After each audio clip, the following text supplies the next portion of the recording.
带你们看看全网最能囤冻货的老爸囤了6个大冰箱的冻货，今天倒冻货装冰缸。由于我家有6个冰箱的冻货，之前冻的4个冰缸装不下，今天老爸又冻了几个冰缸。这时候冰箱冰柜都得拔电了，一会儿咱们就把冻货都倒到那冰缸里，咱把这冰缸摆圆子里边去。看看我家10口大冰缸全都准备好了啊！现在就上屋搬冻货去。网友给我起名冻货大王，今天带你们看看我家6个冰箱里头都有啥冻货。哎呀，这一盆全都是冻梨、冻柿子，我妹妹来的是冻花红。这盆都是冻梨、冻柿子，倒冰缸里。这花红我们小时候最愿吃的，现在都不好买。这缸里边装的是专属于东北人的冰淇淋，冻梨、冻柿子、冻花红。好了，盖盖了。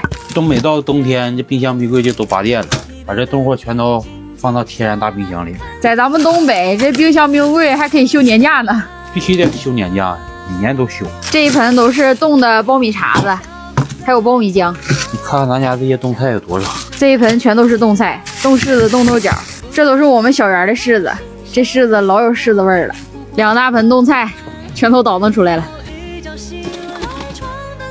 这些就是老爸最引以为傲的冻蔬菜系列。你可别小瞧我的冻菜，我这冻菜纯天然绿色食品，超市买都买不着这玩意儿。这2盆都是小鸡大鹅。哎呦我家小鸡大鹅就造2大盆，还有1大盆呢。就这小鸡大鹅，就这2冰缸能装下。小鸡大鹅也不老少啊，那正经不老少。小鸡大鹅一共装了满2个大冰缸，然后这个冰缸实在装不下了，一挤碎了。裂咱能修，这点水抹点血，一会儿就冻住。装满3个冰缸了，这冰缸咱装冻鱼。东北人冬天就喜欢吃这种冻海鱼，这个都是冻的深海鱼，叫青鱼。这鱼就得自己放一个冰缸，跟别的放一起就把别的都整串味儿了。这可是好货，这苞米干现在一般人可是吃不着的，一般人家都没有了。现在整的少的早都吃没了。这个苞米干粮，东北的朋友看见得老馋了。这老人现在折腾挺规整，咋整掏乱走？因为我爷老上这里掏了，就缺我爷了。又来2盆大冻菜啊！又2盆。爸，就现在你冰缸里这些菜，比现在咱们冬天超市的菜都全，啥都有。冻倭瓜、冻黄片，老爸这冰缸里是应有尽有啊！现在倒腾完3个冰柜了，这是第4个冰柜了。冻苞米、冻豆角、冻辣椒，现在是豆角消耗是最快，就剩这点儿。爸，毛冬还有4个月呢，就这些豆角我不够吃啊，省点吃呗。辣椒和苦瓜是我最爱吃的了，我天天早上必须吃冻辣椒做的鸡蛋焖子。你咋慢上秤呢？行啊，撑死20斤。这是第6盆和第7盆了吧？的。哎呦我天了，才20斤。爸净忽悠人，这盆得有40斤。就20斤，哪有40斤？都是冻豆角、冻苞米。前2天咱们一起做的冰封玫瑰，当时做的老漂亮了，现在这个花都化了。突然有一天气温升到0度，下雨那天，完了把这冰缸全整化了。冬天上超市买的辣椒都不辣，还没有辣椒味儿，咱这辣椒火火。茄子都压低了，想吃茄子多长时间都没找着。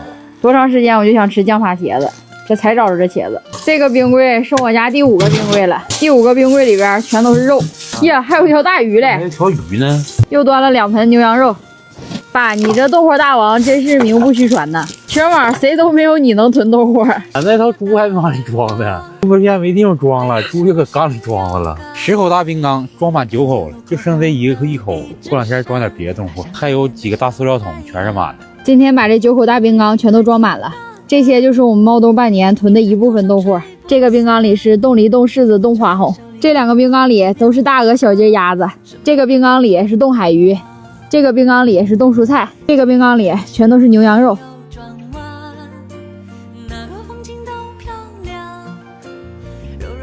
开饭了啊！看看今天晚饭吃点啥。这个是腾的苞米干粮，老爸熬的猪皮豆，冻柿子炒鸡蛋。这是前2天靠的油资了，得亏咱家存了这么些冻菜哈，这选择老多了。想吃啥来呀？就这个苞米干粮可老香了，看这苞米干粮是粘苞米的苞米浆，香香甜甜，香香黏黏。你泡上饭了，这个汤泡饭呢是最好，整点柿子，整点鸡蛋都拌里。你吃这柿子多酸呀！